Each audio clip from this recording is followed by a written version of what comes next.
ఈరోజు మనం కీర్తనల గ్రంథము 107వ అధ్యాయము 1వ వచనం నుండి 22వ వచనం వరకు చదువుకుందామండి. యెహోవా దయాళుడు, ఆయనకు కృతజ్ఞతాస్తుతులు చెల్లించుడి. ఆయన కృప నిత్యముండును. యెహోవా విమోచించిన వారు ఆ మాట పలుకుదురుగాక.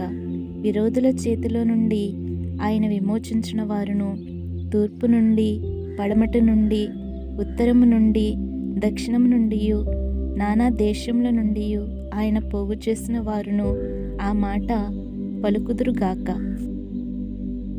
వారు అరణ్యమందలి ఎడారి త్రోవను తిరుగులాడుచుండిరి. నివాసపురమేదియు వారికి దొరకకపోయెను. ఆకలి దప్పుల చేత వారి ప్రాణము వారిలో సొమ్మసిల్లెను.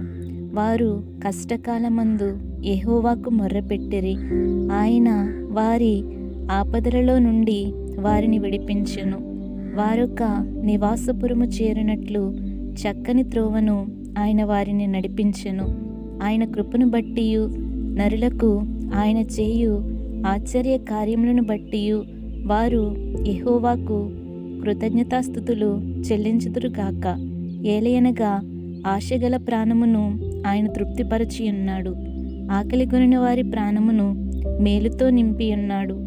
దేవుని ఆజ్ఞలకు లోబడక మహోన్నతుని తీర్మానమును తృణీకరించినందున బాధ చేతను ఇనుప కట్ల చేతను బంధింపబడిన వారై చీకటిలోను మరణాంధకారంలోను నివాసము చేయవారి హృదయమును ఆయన ఆయాసము చేత కృంగజేసెను.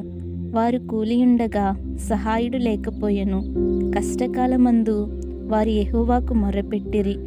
ఆయన వారి ఆపదలలో నుండి వారిని విడిపించెను. వారి కట్లను తెంపివేసి చీకటిలో నుండి మరణాంధకారంలో నుండి వారిని రప్పించెను.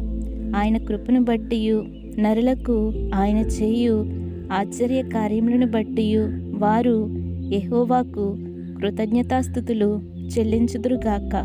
ఏలయనగా ఆయన ఇత్తడి తలుపులను పగలగొట్టి ఉన్నాడు, ఇనుప గడియలను విరగగొట్టి ఉన్నాడు. బుద్ధిహీనులు తమ దుష్ట ప్రవర్తన చేతను తమ దోషము చేతను బాధ తెచ్చుకొందురు. భోజన పదార్థములన్నీ వారి ప్రాణమునకు అసహ్యమగును. వారు మరణద్వారములను సమీపించుదురు. కష్టకాలమందు వారు యెహోవాకు మొర్రపెట్టిరి. ఆయన వారి ఆపదలలో నుండి వారిని విడిపించెను. ఆయన తన వాక్కును పంపి వారిని బాగు చేసెను. ఆయన వారు పడిన గుంటలలో నుండి వారిని విడిపించెను. ఆయన కృపను బట్టియు నరులకు ఆయన చేయు ఆశ్చర్య కార్యములను బట్టియు వారు యెహోవాకు కృతజ్ఞతాస్తుతులు చెల్లించుదురుగాక.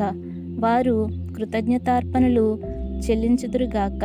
ఉత్సాహధ్వనితో ఆయన కార్యములను ప్రకటించుదురుగాక. ఈ మాటలు విన్నవారినందరినీ దేవుడు దీవించి ఆశీర్వదించునుగాక. ఆమేన్.